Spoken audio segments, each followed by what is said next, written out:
Alright, take a large container of your favorite beverage. We're going to making here. We're gonna start with the outside of the bag. Then we go to the different modules. We go to the food and water preparing system. Then we go to the accessories, through the clothing, and in the end I will set up the shelter and sleeping system and show you different kind of options for different environments and trip lengths. We start on the outside of the backpack and go further into detail. These are the hiking poles you will see during the shelter setup. Then for me it's important to have that mesh pocket on the backpack. Everything else I'm not so picky.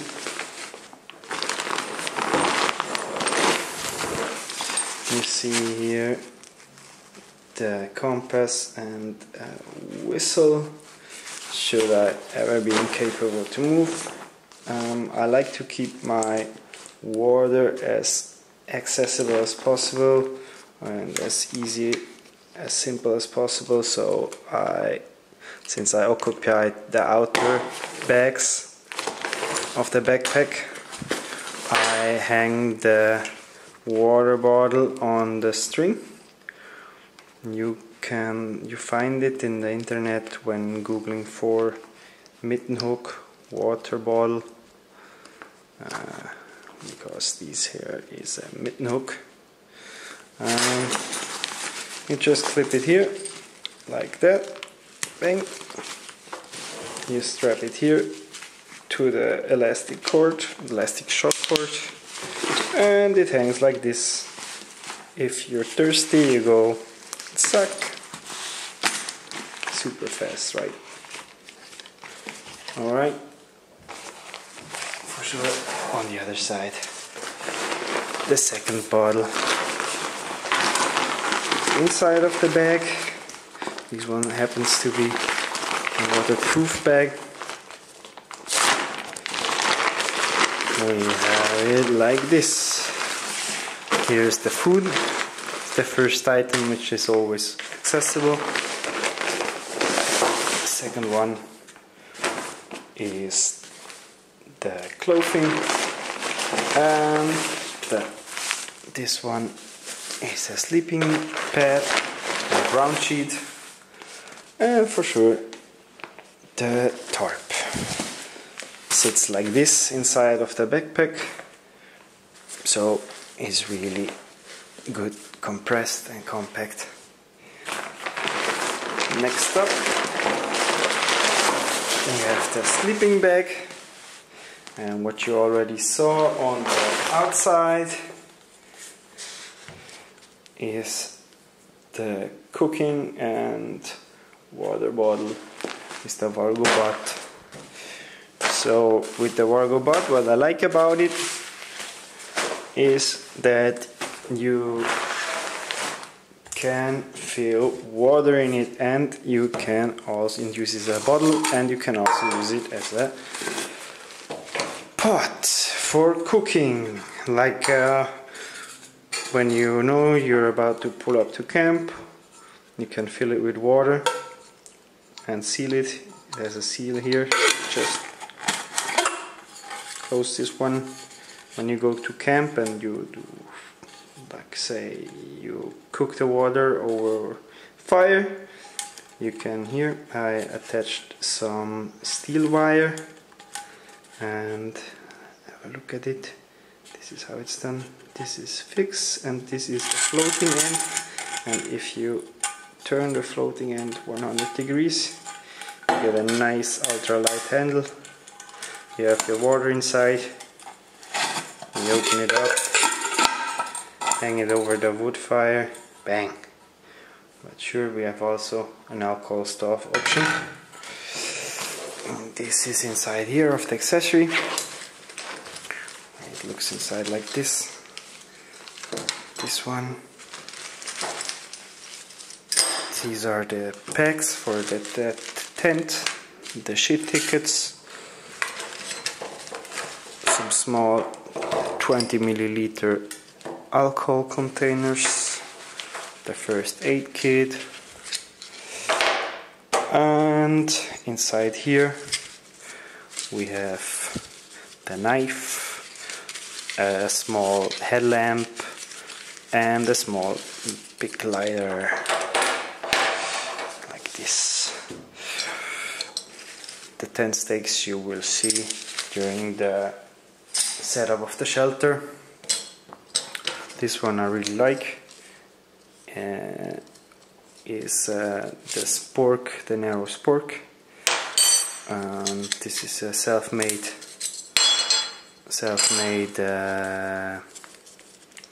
windshield, which is inside of the Toaks alcohol stove.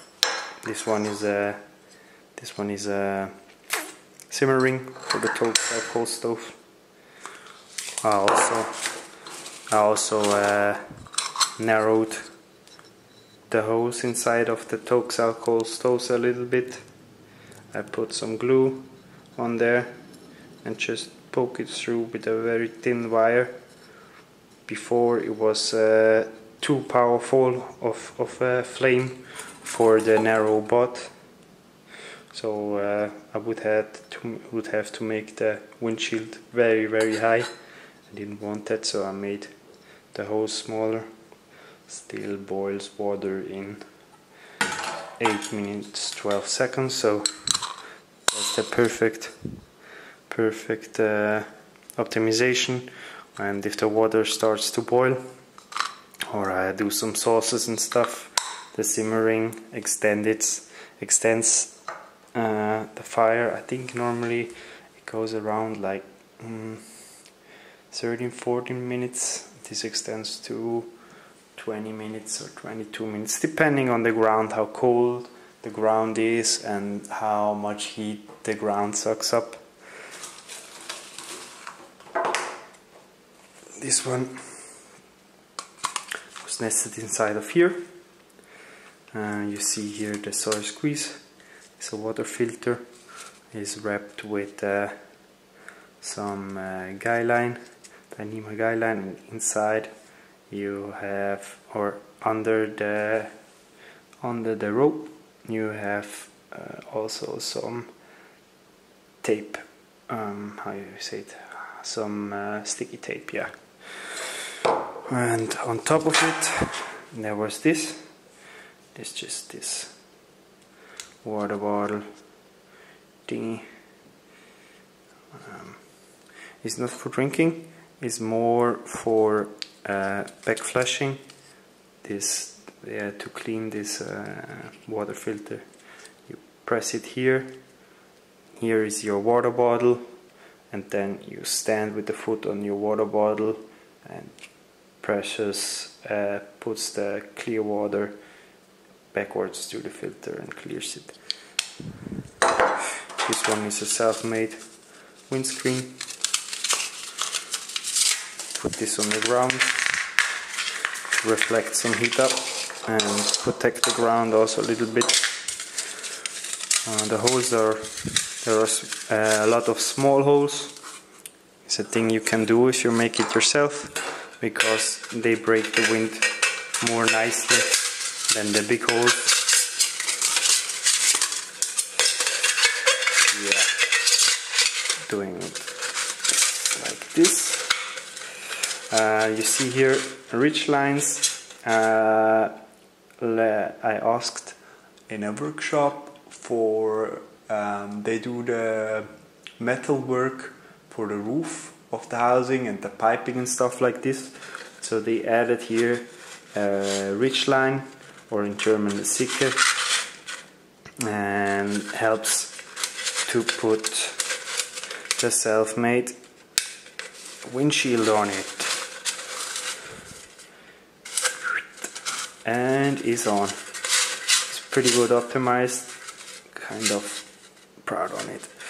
And works like this. Then you take the 20 milliliter container, open it, suck in it, cook. That's it. And what else do we have going on here? For sure we have the first aid kit. I mean, what about this system? I really like it. There are cheaper systems, there are more lightweight systems, but with this one is the versatility and the form factor is really nice. Only thing that sucks is when it boils pasta, it kind of foams up really hard because it's so narrow, and also the cleaning. I wish the edge on the bottom would be more rounded, so it would be easier to clean, but still there is no big deal yet. It's just the things that sets it apart for being hinders it from being perfect, right? We open here the first aid kit and we see the steri strips from 3M. If you have a cut, it helps them close them. Not for the really big cuts, I have nothing like this. Just small medication kit, have no big trip upcoming. Some painkillers inside, stuff for the stomach, and that's it. Small mirror, gotta look pretty outside, right? And yeah, and also to check your face and stuff like this. Is something happened to you, I think it can't be missed. I have one sterile plaster, then foot plaster for blister, different sizes, can't go without them. Nothing sucks more than some blisters for hiking. Then a patch to repair the blow-up mattress, the sleeping pad, and a patch, carbon fiber patch to repair the stuff sack or the backpack. Then we have as well, here are some fireproof matches, then some glue, some instant glue to repair stuff, also closing wounds if needed. Inside here we have the we have the starter strip for the matches and a small plier from a Victorinox knife. Really handy, this thing. If something got stuck in your skin, you have to pull it out. It's really handy. Alright, we have the first batch. Then let's move on. So, what else we have here? For sure the food. This is just an example of what I would bring.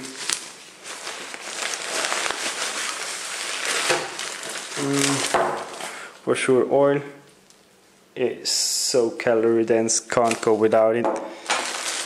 Some knäckebrot, I eat it together with smoked bacon, or we have here also some nice smoked sausages in Switzerland, so that's really nice.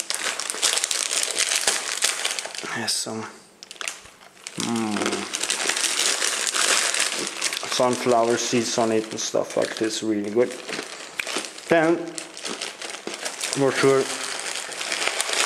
nuts. Rice with salt, a small Ziploc bag inside with some herbs, orange lentils or red lentils with some curry, very tasty and spicy. And here we have some spaghetti, allows us spaghettini, I'd have to say. They cook really fast, and some tomato soup to make the tomato sauce. Works actually really good. Always bring some tea with me if I happen to be camp for a long time. This is a backup. Just basically is sugar, sugar, sugar.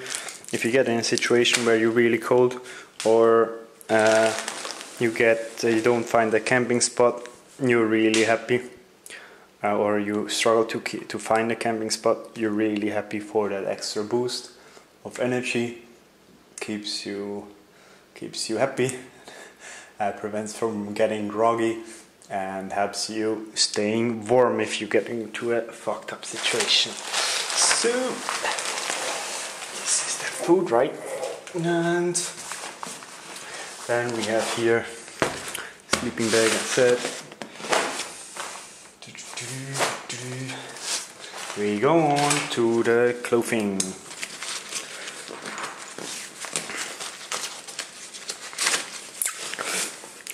This is the mountain jacket. Actually, every kind of jacket works that is lightweight, I think. I have the Patagonia Air 1, some socks, and some soft shell pants. I really like the Hugless pants. They have a low amount of elastic material in it, so it's really light and it dries really fast, but on the same time they have elastic panels on your ass and on your knees, so you're still really After I showed you what's inside my bag, we're gonna have a look at what I'm actually wearing. For the shoes is the Salomon Ultra Sense. I like them because they are durable as hell. These have 700-800 kilometers on it. They dry super fast, the grip is phenomenal, and I use them together with the Dirty Girl gaiters. Here at the back you see the Velcro tab glued on. You just put these Dirty Girl gaiters on, chuck, clip them in, and it keeps the debris and small stones out. Never have to stop because of this stuff. For the socks, some high nylon content, prevent friction underneath it. Some women's socks, also prevents from friction, and actually never have blister with that setup, fingers crossed. Ex officio boxer shorts, also because they take a long time until they start to smell. A long sleeve Patagonia Ultralight Baseweight layer, just protects against the sun. The white color will prevent your reflect some heat back and will keep you cooler. Here we have the shorts, again with a low elastic content, which helps to dry them faster. Some zipper pockets so you don't lose your stuff. If I could choose, I wouldn't go without the back pocket. Actually never use this. If the trip is longer, or if there is some cold weather, we have some other options which we will go through now. Some second pair of boxers for longer trip. If it's super sunny or do more than 1 week or something, I bring with this cap. It is there to protect my head from the sun, or to cover up my gross and greasy hair to some extent when I pull into camp. For sure, second pair of socks, and women's socks which are inside. If there are mosquitoes around, I bring a head net. I don't have an inner tent, so I just put the head net over my sleeping bag, which I can show you later. If it's international, I bring some documents, or a copy of my documents which are inside this. A pen is always nice to have. Normally I write on the maps. And these are the hygiene products, nail clipper, Actually, this one is really important. Never forget to clip your nails before the trip, and I always bring it with me for longer trips. Shortened toothbrush, some dried toothpaste. I dried it in the oven, and it's really simple. Sun cream. You can also I have different sizes of dropper bottles, which I select by occasion. Then deodorant crystal, a cut of it lasts forever, super nice this stuff. Dr. Bronner's soap, this one is for 3 showers or something with cleaning my hair.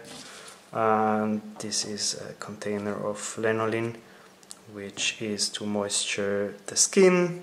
It is to cream on, to put on my feet, prevent blister, helps moisture, to suck out moisture of the feet if they are macerated and wrinkled. It has a mildly antibacterial characteristic. It's so perfect. Put inside this small zip bag. And then for the windy weather, I like to swap the alcohol stove with a gas stove. And also high altitude, and when it's cold, it's just super important to have a good system to generate heat and hot water. This happens to be the Soto Windmaster, which is to a certain degree unaffected by wind because of this wind skirt, which is here, like this one. And then for cold weather, for me, it always starts with this. If I plan to encounter, or there is a possibility to encounter wet weather, wet cold weather, especially also snow, to walk through snow, I bring these waterproof socks from Sealskin. They are mid-height and they keep my feet warm, cozy, and to a certain degree dry. And if you ever had wet feet which are cold like for 2 days, you know they start to hurt like hell. So this is my backup system. And for the second layer, if it's warm, these are also Patagonia Capilane, antibacterial, the moisture management. And if it gets even colder, then I take with me additionally the Smart Wool ones. These are merino wool, and they have this inside which is super fluffy and gives them loftiness, traps heat really nicely. Moisture management is okay. You can't compress it too hard, but that's a payoff I'm happy to pay. They're super nice, they never stink.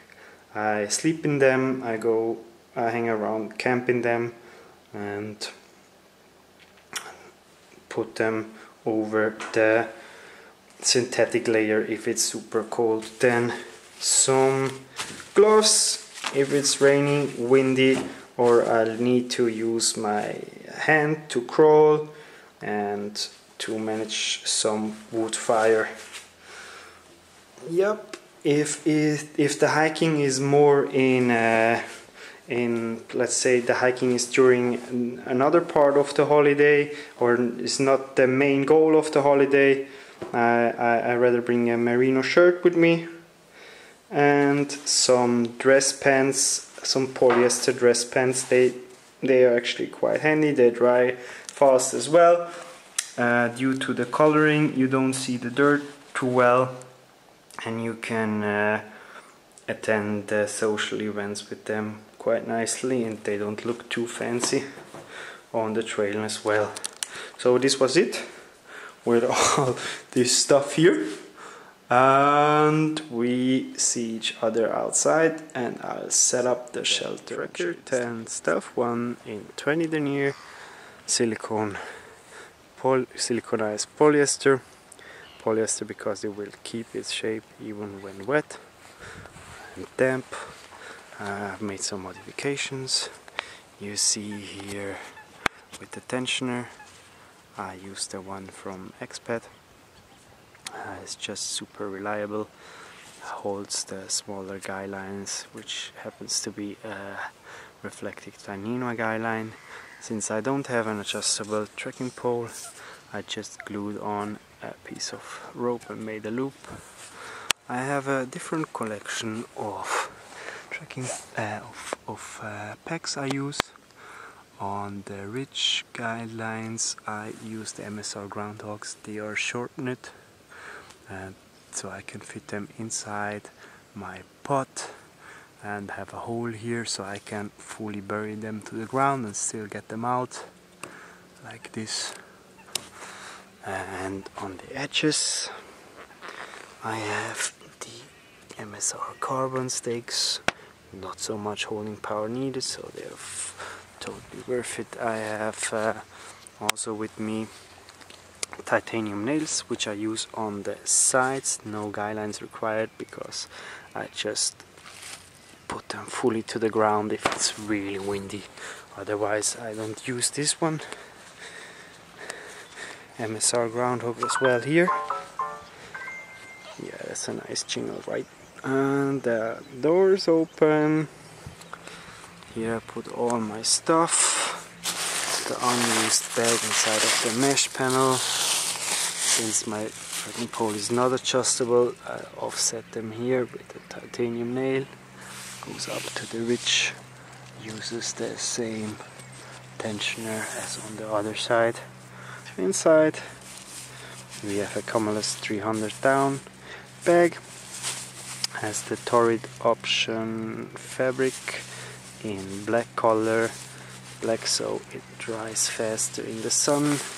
Underneath your standard Neoair mattress I put some dots on it, which they have a feel, yeah, they're sticky, so I don't slide around as much. The same on the bottom, doesn't add too much weight, but if you ever didn't find any good spot to camp which is super flat, you will know that's something to appreciate if you don't slide around all the time in the night. Is a perfect fit in here. I still have to gather some experience with this tent, but so far I really like the setup. I'm looking forward to your inputs and to your comments, and hopefully see each other on the next time video, and have a good time. Bye bye.